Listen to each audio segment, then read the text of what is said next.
Yang salah di sini adalah penafsiran dari sila pertama itu, mereka mengeneralisir bahwa yang non muslim juga harus mengikuti syariat Islam. Itu yang salah sebenarnya penafsirannya dari situ.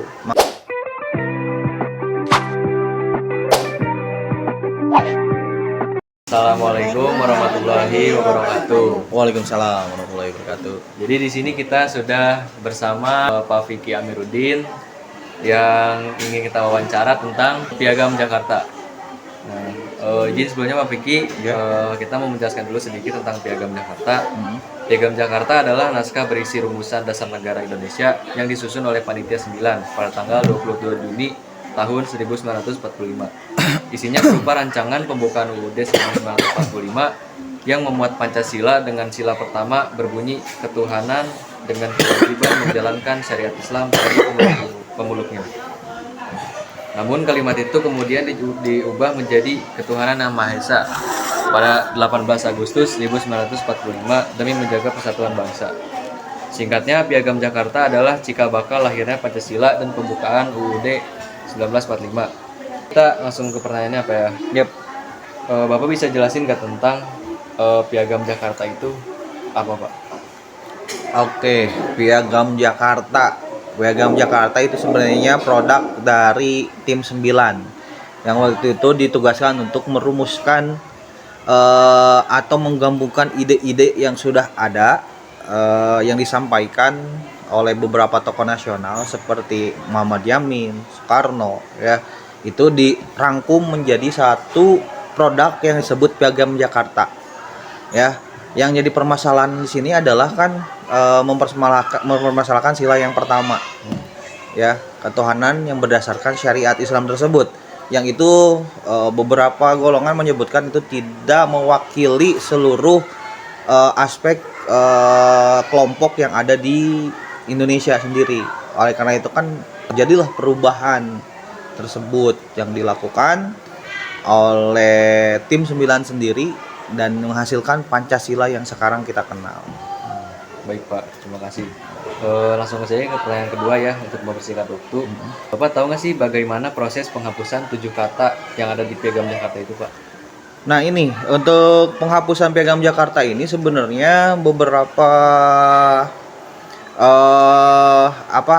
perspektif, ada beberapa perspektif, tapi yang Bapak tahu ini kenapa dihapus karena ada salah satu utusan dari timur yang menghadap langsung ke Hatta waktu itu meminta untuk menghapus 8 kata tersebut karena itu tidak mewakili terutama di daerah timur yang didominasi oleh masyarakat yang non muslim, ya. Padahal sebenarnya kalau menurut Bapak pribadi ketika memang itu dijalankan itu kan sudah jelas bunyinya ketuhanan berdasarkan syariat Islam menurut untuk para pemeluknya. Artinya kan kalau misalkan dia non muslim ya ada hal lain yang bisa diatur gitu, ya. Tapi ya balik lagi, mungkin ini adalah salah satu intrik politik dari satu kelompok yang pengen Indonesia itu tidak berasaskan syariat Islam, karena kalau berdasarkan syariat Islam ini akan lebih baik Indonesia. Kenapa? Karena semuanya tegas, ada aturannya dan hubungannya bukan hanya untuk ke negara tapi ke akhirat juga, ketuhanannya juga langsung gitu kan, untuk yang di Indonesia yang dinominasi oleh orang-orang muslim seperti kita gitu. Dan bagaimana dengan yang non muslim? Buat aturan yang lain yang sesuaikan dengan agamanya atau kelompoknya. Sebenarnya itu sih yang Bapak tahu. Oke, Pak, terima kasih. Dan lanjut ke pertanyaan ketiga. Bapak tahu nggak sih alasan penghapusan di balik 7 kata tersebut? Alasannya ya karena tadi tidak mewakili Indonesia secara seluruhnya gitu, yang berbagai macam suku, berbagai macam agama, tidak hanya Islam, tidak hanya Muslim, ya. Cuman yang salah di sini adalah penafsiran dari sila pertama itu, mereka mengeneralisir bahwa yang non muslim juga harus mengikuti syariat Islam. Itu yang salah sebenarnya penafsirannya dari situ. Makanya kan yang jadi kontroversi adalah yang tadi Bapak ceritakan, ini utusan dari timur ini mewakili semua orang timur nggak? Itu sampai sekarang masih jadi kontroversi sebenarnya, ya, gitu. Terakhir nih Pak, pesan terakhir. Ada nggak sih Pak pesan moral untuk generasi sekarang tentang apa ya? Pokoknya yang berkaitan dengan Piagam Jakarta ini Pak.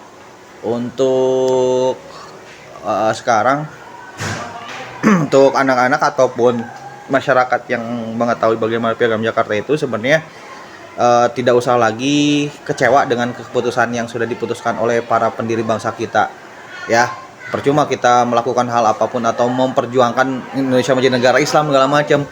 Itu tidak akan terjadi, malah akan memperkeruh suasana. Ya, sudah kita sepakati aja dengan persepsi yang kita sepakati bahwa ketuhanan yang Maha Esa itu adalah bagian dari keagamaan dan itu mencakup keragaman yang ada di seluruh Indonesia.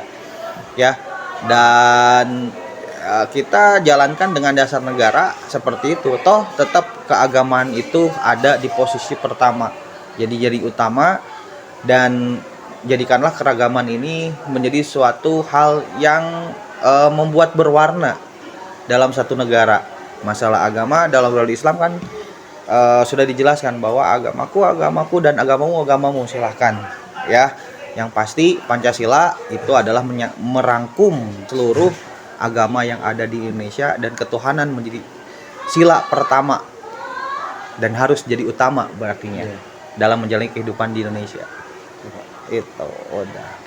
Podcast kali ini udah selesai dan kita udah mendapatkan penjelasan dari Pak Vicky Amiruddin, dan ya sampai di sini aja podcast dari kelompok PPKN. Kurang lebihnya mohon maaf. Wassalamualaikum warahmatullahi wabarakatuh. Waalaikumsalam warahmatullahi wabarakatuh.